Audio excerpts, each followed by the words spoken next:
पहले अपना दिल आईना कीजिए, फिर किसी से उम्मीदें वफा कीजिए। पहले अपना दिल आईना कीजिए, फिर किसी से उम्मीदें वफा कीजिए। रास्ते खुद ब खुद बन जाएंगे, अपनी अपनी हदों में रहा कीजिए। रास्ते खुद ब खुद बन जाएंगे, अपनी अपनी हदों में रहा कीजिए। ना जाने कौन कब लूट ले राह में, काफिले से अलग मत चला कीजिए। ना जाने कौन कब लूट ले राह में, काफिले से अलग मत चला कीजिए। सर बुलंदी की ख्वाहिश है दिल में अगर, तो सर उठा के इतना मत चला कीजिए। जिंदगी की कामयाबी आपको अगर पानी है तो सर झुका के ही पा सकते। हो सकता है आप में से कोई बच्चा आगे निकल के आईपीएस, दानिक्स, आईएएस बन जाए, तो सोनीपत की शान कहीं भी पहुंच सकती है। हरियाणा की करनाल की लड़की कल्पना चावला ने विश्व में नाम कर दिया ना जी, तो आप क्यों नहीं कर सकते? मुझे खुशी है कि आपको 100% नंबर मिल गया, लेकिन बहुत कम नंबर लाने वाले लोग भी देश की शिखर पर पहुंचे।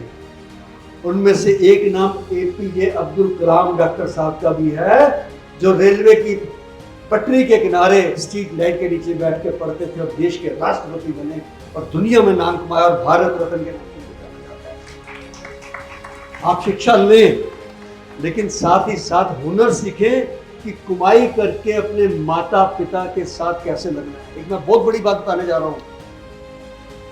जब से आप पैदा हुए हैं, चाहे 18 साल के हैं, 20 साल के हैं, 25 साल के हैं, टीचर्स को अब 40, 45, 50 वाले भी हो गए, किसी बड़े एक्टर का लड़का एक्टर बन के नहीं निकला है। मैं आपको बड़े ठोक के बात कर रहा हूं। किसी बड़े सिंगर का लड़का सिंगर बन के नहीं निकला है, लेकिन एक फौजी का लड़का फौजी बन के निकल सकता है। तो आप ट्राई कर सकते हैं कि मैं फौजी क्यों नहीं बन सकता देश के लिए, मैं नेता क्यों नहीं बन सकता। नेता सिर्फ कुर्ता पजामा पहनने वाले और गलत अल्फाज बोलने वाले नेता नहीं बनते हैं। पढ़े लिखे लोग, पायलट भी तो देश के प्रधानमंत्री बने हैं, नेता बने हैं। आप क्यों नहीं बन सकते हैं?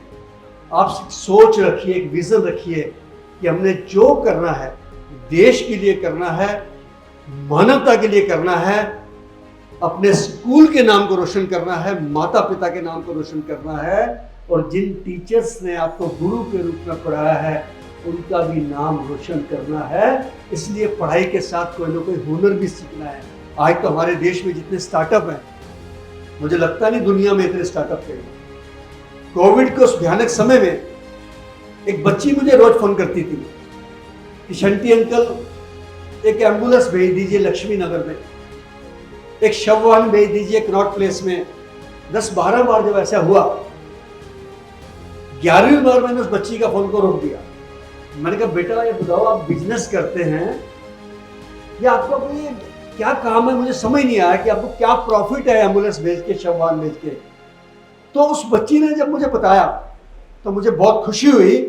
कहने लगी अंकल मैं पढ़ी लिखी हूँ, घर बैठी थी, मेरे पापा जब बीमार हुए हमें एम्बुलेंस नहीं मिली, मेरे पापा की जब डेथ हुई हमें शव वाहन नहीं मिला, मेरी मम्मी जब बीमार हुई हमें ब्लड नहीं मिला। तो अब मैंने ऐप बना ली है और मैं लोगों को ऑफर करती हूँ कि किसी को अगर एम्बुलेंस ना मिले, शव वाहन ना मिले, ब्लड ना मिले, आप मुझसे संपर्क करें। मैंने आप जैसी शहीद भगत सिंह सेवा दल जैसी संस्थाओं को संपर्क कर रखा है और मैं उनको संपर्क करके सुविधा प्रोवाइड करा देती हूँ। देश का काम कर रही हूँ। मुझे बहुत खुशी हुई कि यार एक छोटी सी बच्ची, उसके दिल में एक बात आ गई कि मैं एक ऐप बना के लोगों को सुविधा दे सकती हूँ।